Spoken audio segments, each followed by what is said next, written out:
session definitely highlight on this key point on how to leaders today actually build the organization that are just not profitable but also transformative. Let's put more light on this.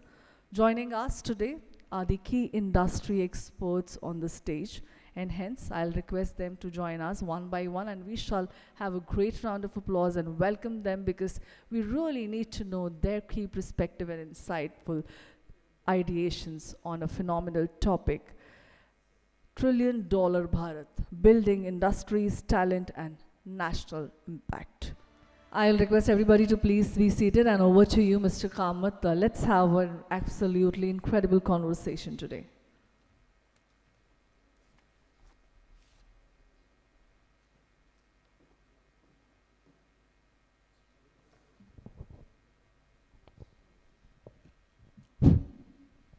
Good morning, everyone. No, I cannot see that energy. We are leaders here, right? Good morning.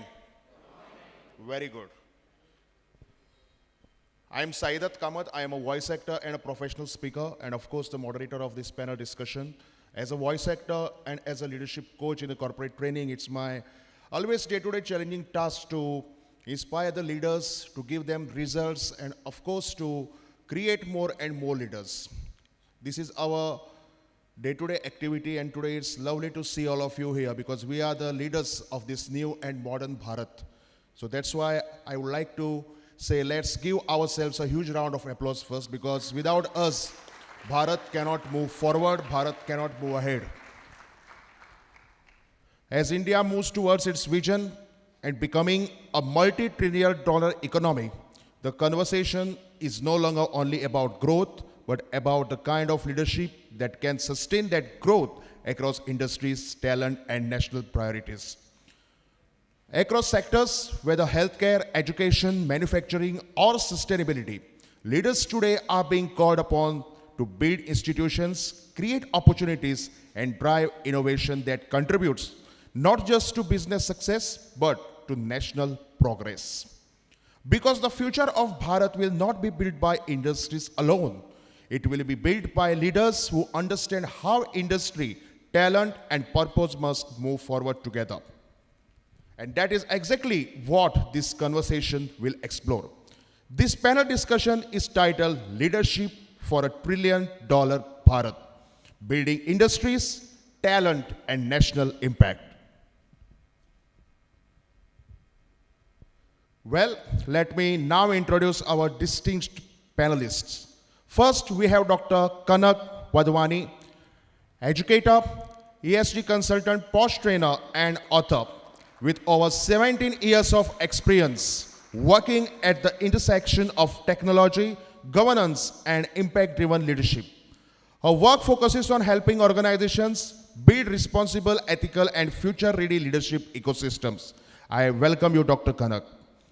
Next, we have Mrs. Lata, Vasisht, founder of Aadhya Airtek, who has built a strong presence in India's industrial ecosystem through energy-efficient HVLS fan technology.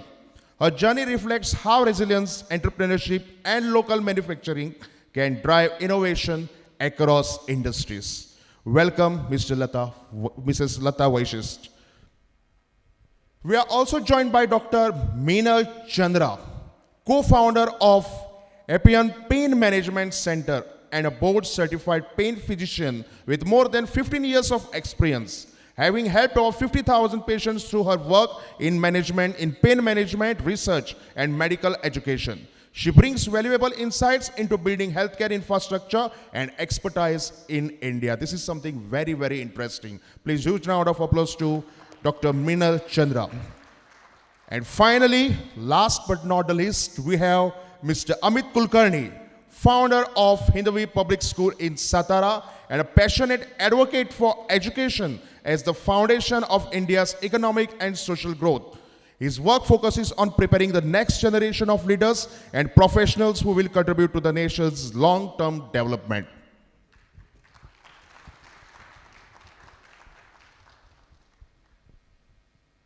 Very interesting. I have introduced them all, but now the main thing is when we are going to discuss how they're going to answer it so that they can inspire the leaders of this Bharat.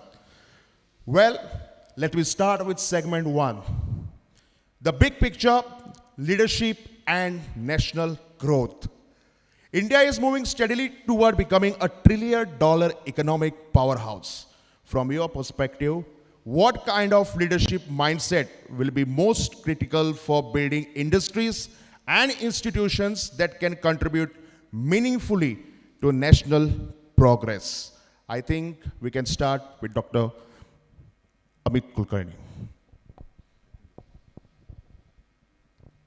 First of all, one disclaimer that I am not doctor. Anyways, good morning all of you. It is a great pleasure to be over here, and when we say very proudly Bharat 2.0, so there was one question in my mind. If this is, we are entering Bharat 2.0, what is Bharat 1.0? And my journey ended with somewhere back 10,000 years where the very enriched civilization was there. And we were at the peak of this global arena, we can say, and we were the global head of this entire globe. Though when we were at that position even, what we were known for? We were known as Vishwagurus for this globe, and what we are chasing for? We are chasing for being a trillion economy in the upcoming era, and we hope that within 2030, we will be reaching that position. When I look at Bharat 2.0, we can say that for other countries, it might be something that they have to reach over there. But for me, when I see this picture, I see that we have to reach our prior position where we were. Because till 17th of century, we already shared 30% of this GDP of entire world. And that was, and today's calculation, we can say it was near about $30 trillion economy. But the situation changed, not the dynamics has changed. And I always think that when we have to shape this world with our presence, always education will play a very vital role in shaping it. When we say education, even we can mark that all the world leaders are well educated, but still we see some chaos or some instability in the world. Then what is the question and what is this paradox we have to face? The answer comes in my mind that only education won't work. Then India is the way to show the path to the entire world. When we say education, merely education is just preparing all the scholars over here. But the education with values and Indian ethos will make proper personality to lead the world. So only education, along with that, upbringing with Indian ethos will make the proper character, and I think that will make the India as a very real trillion economic nation, and then we are going to lead the world. So when I came over here and I was searching for the example, I found the example in the morning itself. When the children were performing over here, it was a tremendous performance they did. And if I held myself as a first generation, India Bharat 1.0, those children were Bharat 2.0. And whatever they performed, that energy we can't lead today. But we are the guiding force to them. And when that performance was successful, because the song they carried was carrying the Indian values in the song. So I think this combination, when performance takes place, it doesn't limit to themselves only. It is a national contribution, I think. And such type of efforts are needed to be done every time. I think to begin with the subject, this much is sufficient. Thank you very much, Saidutt. Once one of my friend told me that all the entrepreneurs should also have something in the very beginning, that is the initial, because doctors have DR, engineers have ER, like the same way entrepreneurs must have not ER but something called as LR, because we are the leaders. And I feel that this is the answer exactly taking us towards the same thing, because three industries which can lead Bharat successfully. Of course, there are different segments, different industries, but educators, storytellers, and entertainers. These are the three things where leaders can motivate others and leaders can motivate each and every industry. Moving ahead, madam, please, it's your turn. Thank you so much. All right, I would want to continue from where Sir has left. We are since talking about the present, and that is Bharat 2.0. It definitely is, see how I'll put it as like, I see that we have come from the base to somewhere in the middle. And getting to the top is difficult to what the difficulties we have faced till now. And if we are talking about leaders, getting to the top is there, under their guidance will be possible. If I introspect as a country, I would say that we have three things which other countries right now at the very day are not having or lacking, I would say.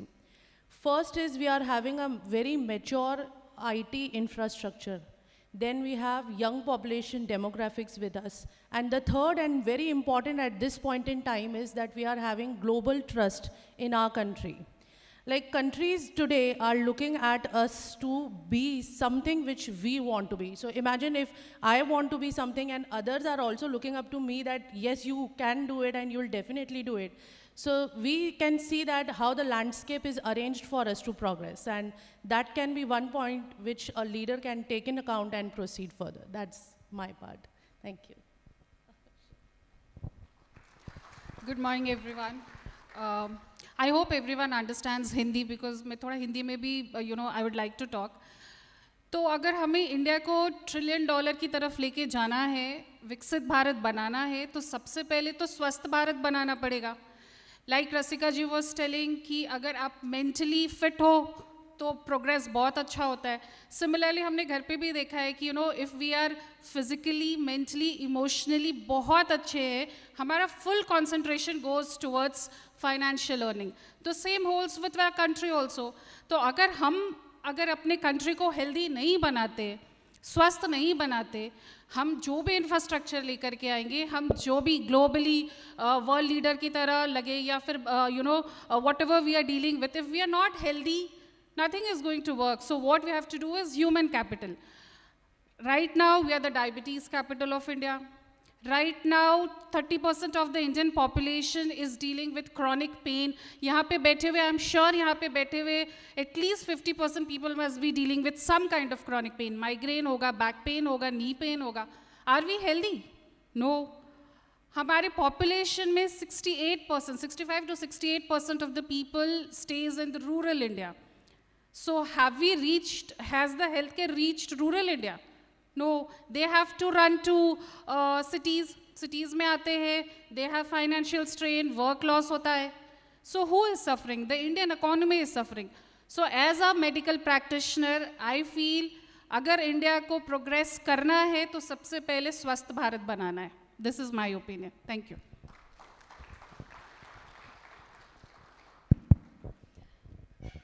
Good morning, everyone. I'm Lata Vasisht from the MSME sector, representing the manufacturing background. So, first of all, I would like to thank professional organizations like FICCI, FKCCI, BCIC, etc., for making us, for providing us the opportunity to be a part of the webinar, the post-budget webinar addressed by our Honorable Prime Minister Shri Narendra Modi ji.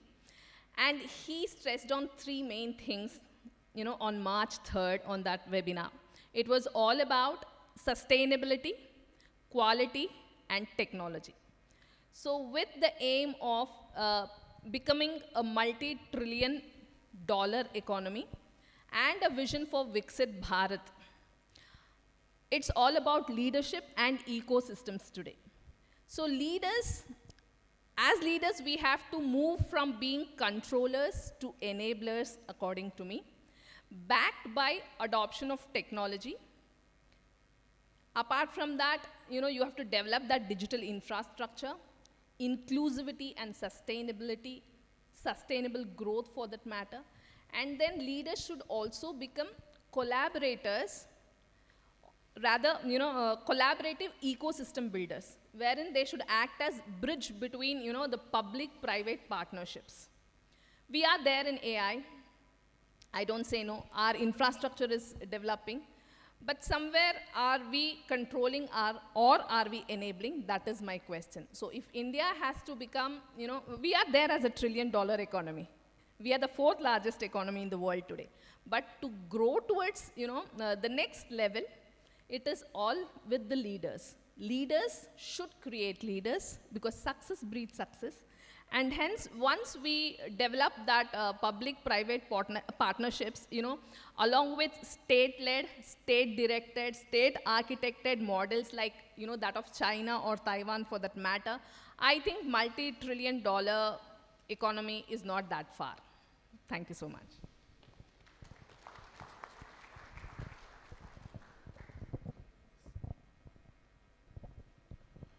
Once again, huge round of applause to all our speakers because this is something interesting. And when panel discussion is going on, it's not just about the speakers who discuss the various issues. It's about the people who listen and then give their valuable feedback and comment on the same. Let's move forward. ये तो हो गया दुनिया का ज्ञान. अब देना है आपको अपना पर्सनल ज्ञान. I mean to say, they have spoken very well with regards to the question I have asked, but now I would like to ask them individual questions separately because they are coming from different industries, they are coming from different sectors, and how they can shape their industry through their efforts and leadership skills. This also matters the most to take Bharat forward. First and foremost, Dr. Kanak Wadhwani. With increasing focus on ESG governance and responsible leadership, how can organizations ensure that growth is aligned with ethical practices, sustainability, and long-term social impact? Definitely, I would answer in one word and then elaborate.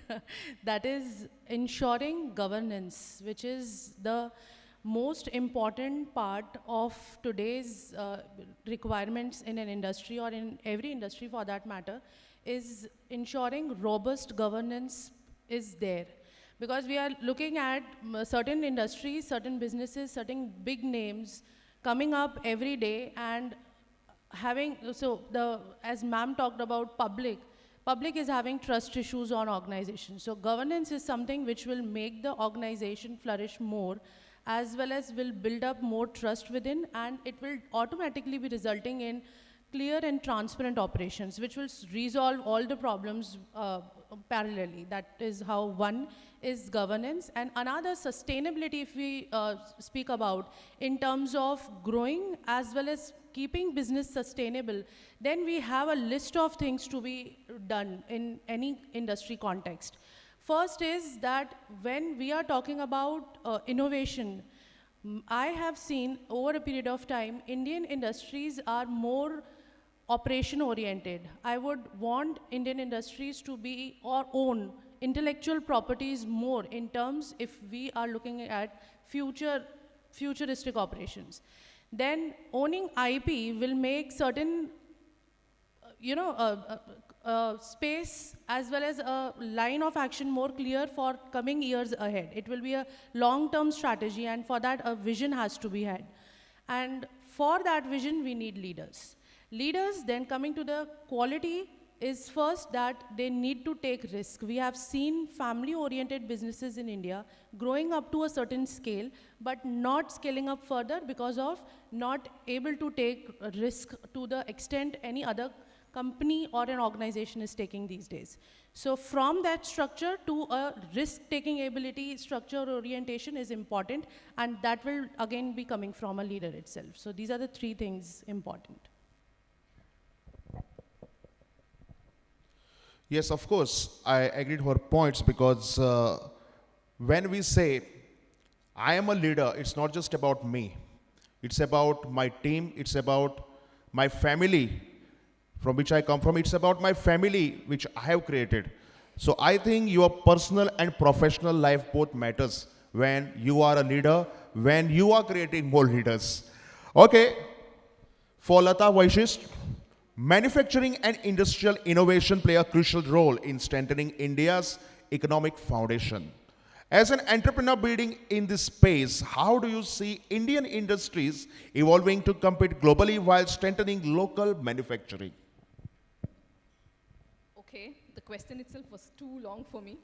Probably writing exams have gone out of my life. So we are talking about two things, right? First is global competitiveness, and second one is local manufacturing. Okay. So, India and Indian industries, for that matter, is undergoing a major transformation change, from being low-cost, labor-intensive production economy. We are moving towards, a massive-scale economy that we are aiming for. And I think we have to develop that trust among our global partners that we can manufacture with Make in India, not just for the world, but we can also develop those high-tech solutions locally. So now we are always talking about demography, which is a very good advantage. So we need to reskill and upskill that and make them a productive asset for that matter. Secondly, we have to develop, our infrastructure in such a way that we become a global competitive hub. Because made in India is just not enough. Today we have to be designed in India. So that should be our focus. And again, when you come to quality and sustainability, we have to focus on investing more in R&Ds and IPs for that matter, as Madam was talking about. We have to think about green vision, welcoming and embracing green factories. And then we should also think about wherein we can contribute as leaders. So for that, I think we need to scale very high when it comes to competitiveness, when it comes to global standards. We have to reduce the dependency on imports and start with local manufacturing, develop our local supply chains for that matter. Yes, we have moved from being importer to becoming exporters when it comes to mobile handsets or toys for that matter, but it is still a long way to go. Yes, we have developed the local supply chains. We are developing with respect to EVs for that matter and electronic parts, but still there is a long way to go. And then again, if you see our Indian economy, we are not an innovation-led manufacturing economy. I'm sorry on that, because we are mainly a trading economy. Even if you see the MSME dashboard for that matter, if there are around 7.86 crores MSMEs, most of them, 95 to 97% of them fall into the micro category. Again, 3.86 crores fall into the trading sector. Around 2.5 crores fall into the service sector. And then comes 1.6 crore manufacturing sectors, among them 97 being MSMEs. How are we going to scale them up should be our focus. We are thinking about bridging the gap between micro and small for that matter, but I don't think that is sufficient.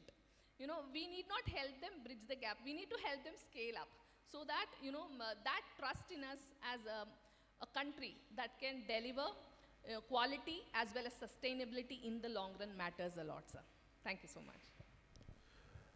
She spoke about Make in India as well as designing in India. I think PM Modi has some new task here to form. Of course, when we talk about Make in India and design in India, I remember a story, I remember a joke.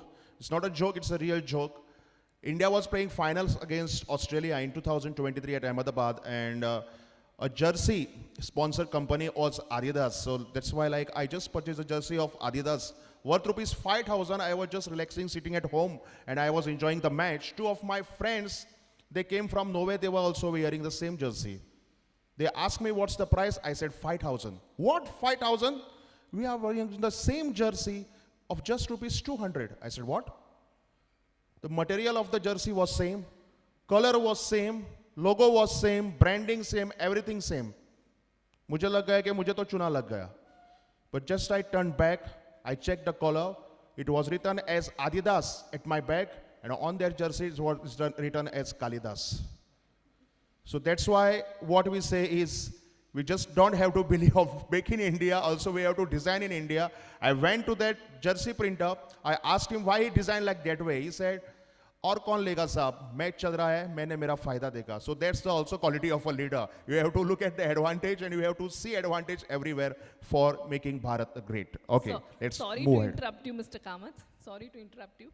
But now there is a fear growing that whoever sponsors that Indian jersey, that company is going to definitely fall down. So we are all, having those second thoughts and, sponsoring the jersey for Indian cricket team specially. On a lighter note, please. But I think a leader never believes in such things. He will say, ये तो ऐसा चलता ही रहता है. I am a leader. I should step ahead, and let's not believe in this all these sati things which are going on. So because we Indians believe in such things a lot that we sideline the important and key things that I think we should always. Of course, these things do matter, but a leader is always a leader who doesn't care anyone, who doesn't care anymore in these things.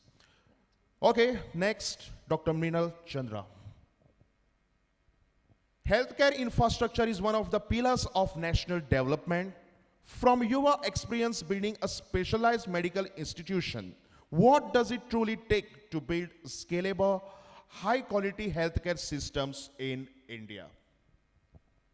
So like Oza sir was saying, no quarter to quarter, it has to be a long term. So firstly, when we talk about healthcare infrastructure, we have to build something. Once we have built it, once we have put all our inputs in building a system, we have to make sure that it replicates easily. For example, we made AIMS long back, then came up 4, 5 more centers, 6, 7 more centers of AIM, which are not replicated in a way the proper AIMS was. So we should not focus on building again and again, because again, that's a more of expenditure. So when we talk about such thing, it has to be how easily we can replicate it so that we have more accessibility.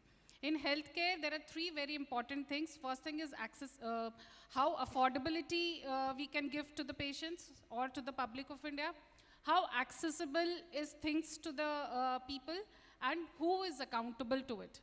And when we talk about that, I cannot say, because we are, the largest populated country of around 140 crores, I cannot put the entire burden on the government or on, a particular group.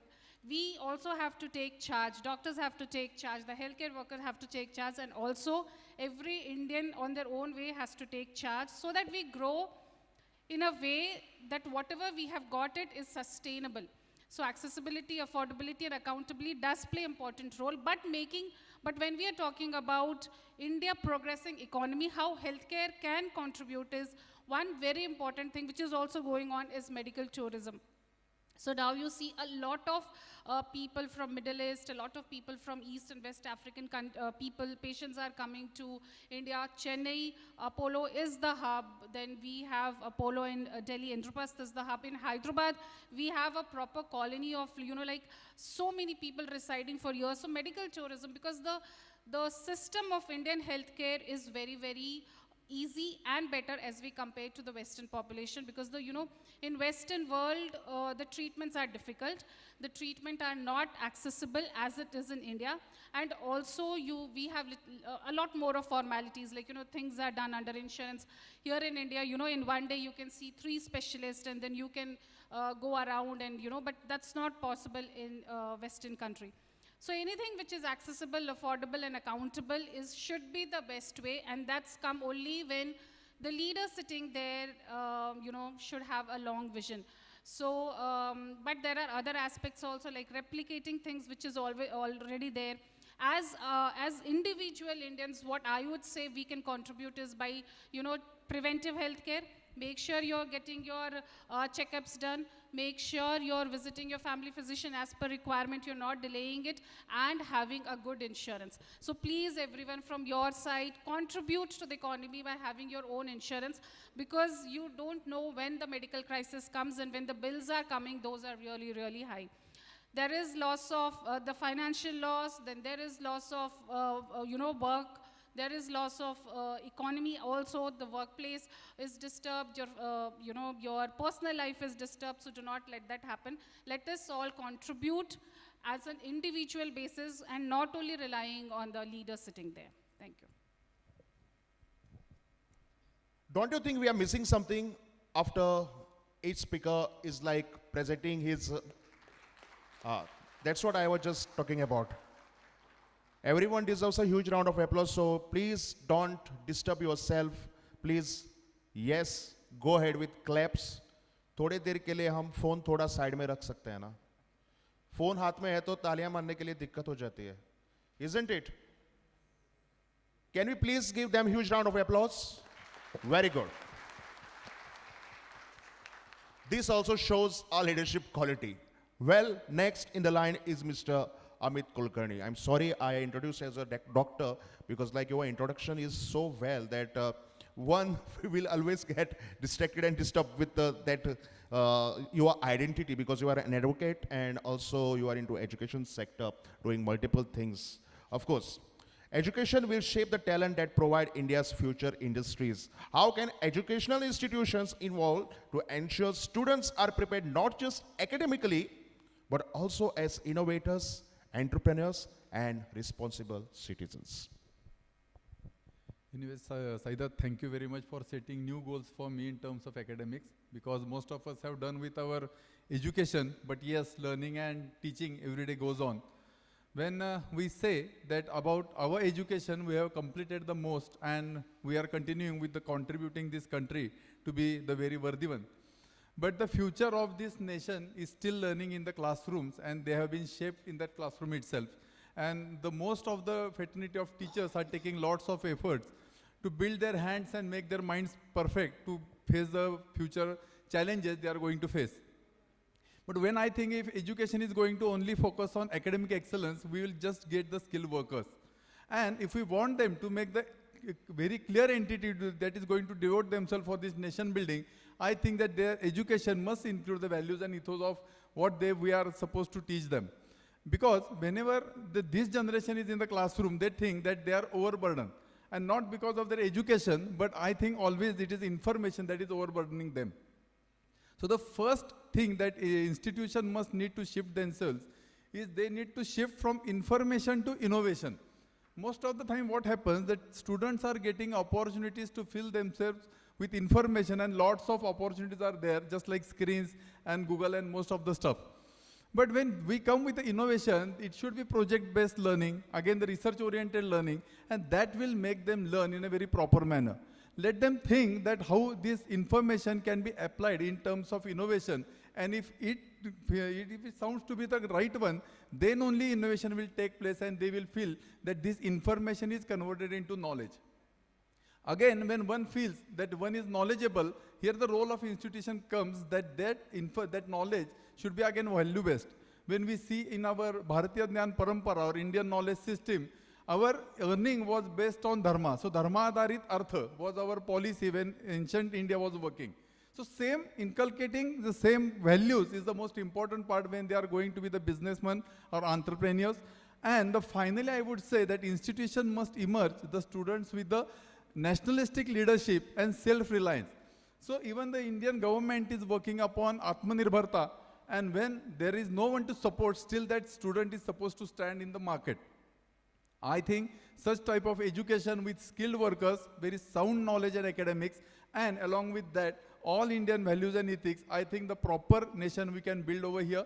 When we say that the institutions are shaping the students, the role and the importance of institutions is very high. Again, we can have the brainstorming upon it that how can the institution contribute in a more manner. But to conclude with this subject, I think three important aspects are important when we think that institutions' role in shaping the minds in the future industry. Thank you.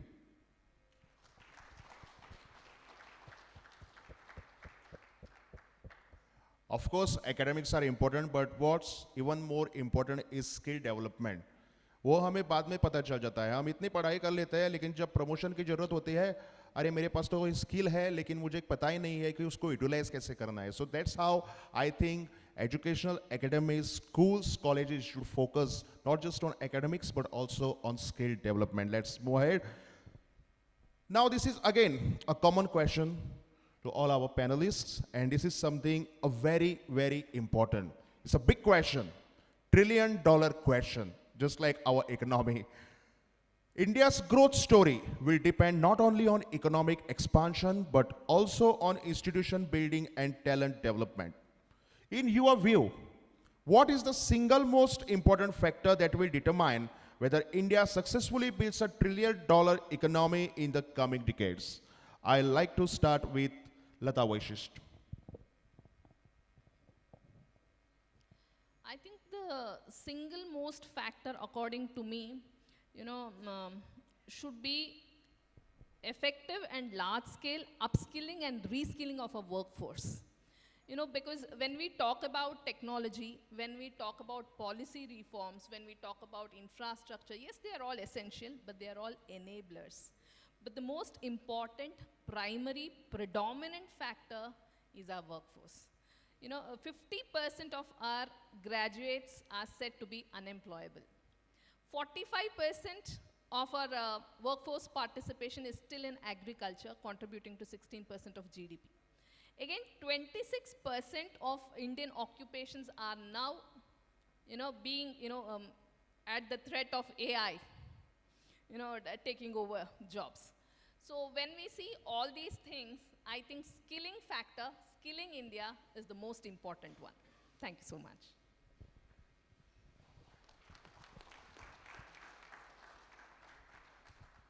Next, of course, Dr. Minal Chandra. I think in healthcare, when I talk about scaling up small clinics is very, very important, because big hospitals will always be at the metro or the second tier cities. But scaling small clinics and enabling them to reach out to the masses, especially to the rural population, should bring a lot of, whatever we want to achieve, that is good health, and also it will be a source of running economy for the country. So if we give that space for small clinics to come up so that we reach to every nooks and corner in India, would be my point. Dr. Kanak. From ESG perspective, I would want this time the focus from G has to be shifted to S. That is how we are very much inclusive about all the people. It is just not be restricted to the genders, but also to the skill set, age demographics which we have. At the very time when we are saying that we have young population at our advantage, we also have senior population which is ready to, guide and mentor our young population to take it better, more further. So social is something which will play a lot of role here when we talk about sustainable progress towards the set target. Mr. Amit Kulkarni. Yes, so till now I was talking something about Indian knowledge system, all the things, but when we talk about the trillion-dollar economy, I would like to keep it over here that education is the emerging sector we can mark. So today, if we go through the statistics, we can see that the globally, today the education industry stands for $7 trillion, and within few years, it will reach till $10 trillion industry. So there are lots of opportunities one can enter in the field of education. Again, we being the part of this very dedicated country, and India is always very great to do business over here. We can see that today the population and our demography is the main strength. And a contribution of India in this entire global GDP, we can say it is near about $200 billion. So there is vast scope for us to enter this industry and make something beautiful. Again, when we say that 65% of the total population is young, there is education industry is supposed to emerge in that manner also. With the help of blast of this information and technology, multiple opportunities are there. Today, not only classrooms are shaping the students, even the classrooms can be attended online. There are various classes on YouTube. There are webinars, those who are giving the knowledge. And along with that, the digital and online coaching is the emerging industry, I would say. And again, along with all these opportunities over there, if we are in a situation to grab 0.001% opportunity of it, it will be somewhere $70 million. So, as I said, lots of opportunities are there, and when we shape ourselves to be an educationist, it is going to be a very tremendous job for all of us. Thank you very much. Thank you, Mr. Kulkarni. I would also like to add something over here as far as talent development is concerned. When we talk about talent development, when we talk about our students, educators, I feel that we need to be also very much clear about their mentality, because we Indians, we are almost zero with our civic sense. When we say talent development, we prepare ourselves in such a way that we look at the security first. We look at low profile jobs. I'm sorry to say, but when I started my own office, I am also an entrepreneur. When I started my own company, my friend's mom, she straight away asked me, you are so close to lots of politicians, you didn't get a government job. Why are you starting your own business? So this is how we are like demotivated. And I feel entrepreneurs and leaders, we are the creators of the society. We are the leadership creators. So I think rather than focusing on something which we don't like, we have to do something which we can create and we can give back to the society. So rather than looking for a job, let's start creating more and more jobs, which is very much important. Again, if we want better workforce, if we want good leaders, then leadership and team building is going to develop with our talent development, with our skill development. I just want to add to it. as we are having a discussion about the employability of coming generations, as well as sir is taking up, you can say, points from the education sector. As I am a person who belongs to both education sector as in an entrepreneur myself, I have seen that the blames have always been on education sector when it comes to employability of some certain person or a candidate coming for an interview or so. But I must mention here, from the university I come from, Ramdeobaba University, Nagpur, we are already shifted, and I am confident about most of the education industry universities have already shifted themselves from memorizing to making them do it. So education sector has transformed itself more than anything which we can say at this point in time. And now when we see entrepreneurs or organizations or companies hiring them or complaining that they do not have such skill set, it is their role as well to come into the picture and make some efforts. So education sector has transformed itself from this point of view, because we ourselves want to save our jobs at the same time, right? So that's how, but now it is the time for industries and the organizations to come into the picture and put in efforts to develop, if you find these candidates as having lack of skill or unemployable for that matter. Thank you. One more point. We being 3 women here, we have forgotten to speak about women workforce. You know, the labor participation, when we align women workforce participation along with men, I think it will potentially boost India's GDP by 27%. And we forgot that point here, being the majority. First thing about that. And the second thing is, we women have to think about it. You know, when are we going to contribute? Are we going to stay as only housemakers or homemakers for that matter? And then we also have something called as mid-career off. And coming back is really difficult. So if we can solve these problems, you know, at the base level, I think we can definitely perform, you know, on a very large scale, working out wonders. Thank you so much. Yes, of course, and women empowerment is something which is actually setting up the base for all such activities. So hats off to you all, and belated happy Women's Day also, because like that also came to my mind when she just mentioned about the same thing. And of course, hats off to your university for shifting that change, because in fact right now the new educational policy is also describing the same thing, that not just academics, they are also focusing more and more on skill development. We are coming towards the end, and each one of you will get only 20 seconds to answer these 3 questions. Okay, same questions for all of you. Okay, so the first one is going to be a little bit unlucky, but the last one is going to be lucky. So you can just prepare up yourself with these answers. I'll start with Mr. Kulkarni. One leadership quality every future Indian leader must have. Okay, so it is integrity with long-term national vision, I think. I think you can please make use of that same mic. Okay, all the panelists. Yeah. Okay. One sector that will define India's next decade. Okay, so it can be value-based education and also skill empowerment. I'll come to you. One change that could accelerate India's growth. So I think that always looking forward for the development is going to be the most important part when we say development of India, and making the policy workable is the second important thing. Thank you. Okay, next.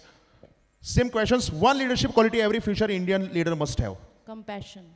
One sector that will define India's next decade. One sector that will define IT, India's IT, next decade. IT, yeah. Okay. One change that could accelerate India's growth. Accelerate India's growth. Focus to be shifted from cost arbitrage to value creation. Okay. Next. One leadership quality every future Indian leader must have. Actually, I can say 2. One is every leader should be very, very aggressive in what they want to do. And second thing, very, very impressed with what Oja sir said is no quarter to quarter. I'm taking that as my take-home thing. One sector that will define India's next decade. AI in healthcare, to assist and not to replace. One change that could accelerate India's growth. To get more women into workforce is what we should be saying. Okay. One leadership quality every future Indian leaders must have. Visionary resilience. Very good. One sector that will define India's next decade. Yeah, and digital infrastructure. One change that could accelerate India's growth. I think here I beg to differ, it should be 2. One is land acquisition simplification, and the other one is reskilling and upskilling India. Wow, that's so well, and well done everyone. Powerful answers. That was actually the rapid fire round. Actually, I wanted to ask it as a common questions, but what happens is like everybody should also get equal opportunity so that we can be more productive and more productive while giving the answers. So I felt that yes, I should ask this to each and every one of you. Any questions here? Thank you for making me lucky and asking me in the end. No, that's why actually I was very much clear. The first one is going to be a little bit unlucky, and we men are always unlucky. Okay, so that's why I just thought that yes, I should start from you. Yeah. Yes. Any questions? Yes, sir, please.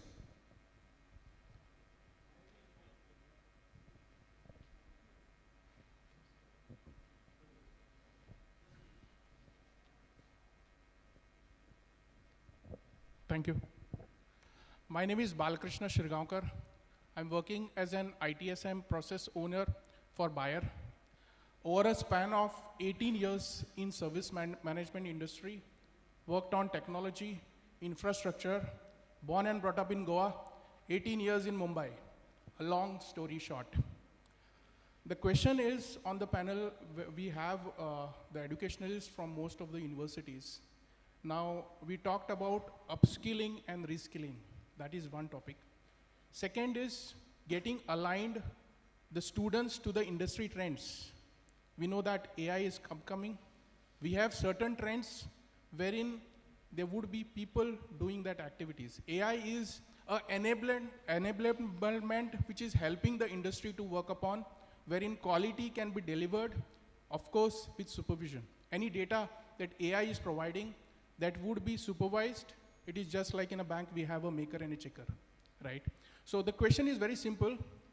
How do we enable the upcoming students with the requirements of the industry? Okay. I would like to also answer, basically, as a leader or as a mentor. I'm an ITSMF mentor for the West region. I'm an Exin ambassador from Netherlands. Okay. So how do we give back to the society? So that is the question. So in this entire ecosystem, in this frame that we are in today here, like giving back to the society also helps our Viksit Bharat to come up. Yeah. So we would also see, like, I would like to connect with the educational panelists, wherein how we can contribute to the entire ecosystem and make Viksit Bharat a great success. Thank you. Yeah, please.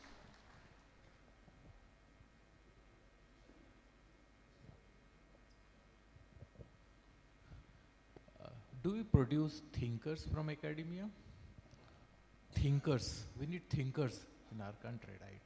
This is the big Thinkers. thinkers. And second, how can we shift from the service-oriented to the product development, which is IPR? Actually, I think very good question. Thinkers are not created, thinkers are automatically made. So when somebody joins a coaching institute or even some seminar or workshop where leadership programs are going on, he is a thinker. That's why actually he joins and he becomes a part of the same. So I feel you should have that mindset of leadership in such a way. You should be very much good with your communication. You should be very much good with your personality development, that you automatically becomes a thinker. And thinkers are always the leaders. Leaders are the thinkers. And of course, you have to think in such a different way that world sees you, world looks at you, and you inspire everyone. So we are all thinkers actually. My question was towards from academia side, right? Okay. Okay, so I think we were supposed how the thinkers can be prepared. Produced, fine. So rather than going to subject in the deep, I would suggest two very simple solutions, I would say. As I am working in the education sector, I am always dealing with the students. I always insist my students that shift yourself from book to mobile or screen to book. So getting the knowledge from the book itself is going to enrich that student in a very proper manner. And for public at a large, I would say that each and everyone needs to be a lifetime student, then only he can be a good thinker. And whatever he thinks, whatever he learns is supposed to be implemented in the life. Whenever it works, it is acceptable. Again, there is area to learn again. I think this much is sufficient from my side. Thank you very much. Education system which has changed now. Like my daughter, she goes to an international school. She's 5.5. I always, when I was in my school at this age, I knew that 2 ka table kya hota hai, 3 ka table kya hota hai. When I ask her, she doesn't want to know that. But she knows ki if if she is sitting here, how to interact with people. If a glass of bottle is there, she will have multiple questions about it. So those things which I was worried about, ki the conventional education is not happening. I was, I was in a different way, but now when the way I see my daughter growing and, the way she is thinking, her perspective has changed. I think a lot goes to the education system that is changing. I don't know what are the, pros and cons of it, but for now, I think the system is doing a good because job. new education policy supports strongly that. Yes, I think from my viewpoint, theoretical, background doesn't work. I think practical applications do work. We need to prioritize on apprenticeship, making, the students work on the spot, on the, factory workshops.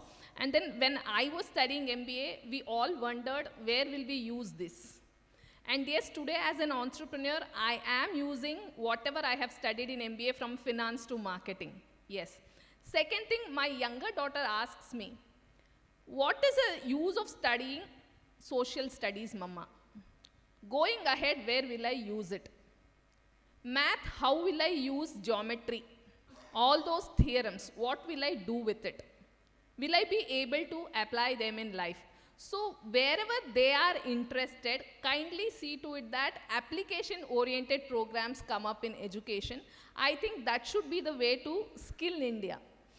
And then somebody was talking about give back to society. I think it is up to the manufacturing sector or the service sector, anybody for that matter. You can enroll them, into apprenticeship. You can give them that internships initially, train them and mold them in a way that your industry requires, and then take them into employment. I think that is also one way to give back to society.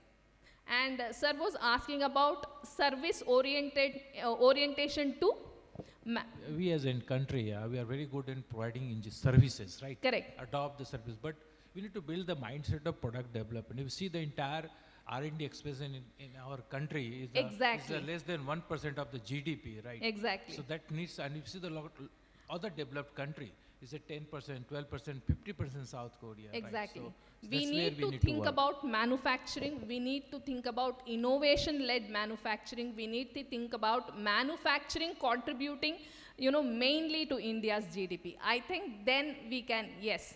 And moreover, profit over purpose. If we can think on those lines, I think we can survive and thrive in the global economy. Thank you so much.